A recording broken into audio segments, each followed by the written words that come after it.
Gel. Buraya gel. Sonra 15 dakika. Peki babaanne yapar.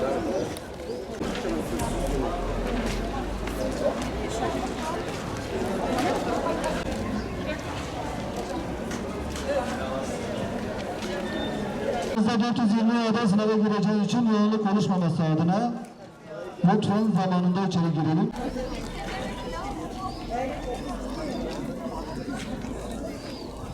Bütün aday yakınları saat 10 itibariyle bilinçli çıkaracaktır. Bilginiz olsun.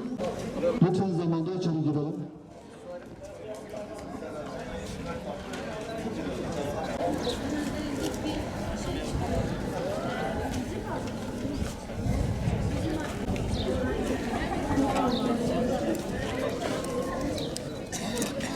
Araba varsa da Lütfen sınav giriş belgelerimizi kontrol edelim arkadaşlar.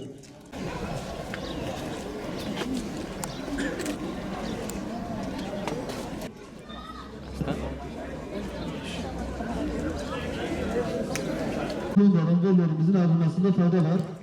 Sınavın güvenliği için, öğrencilerimizin rahatı için önemli. Hadi gel.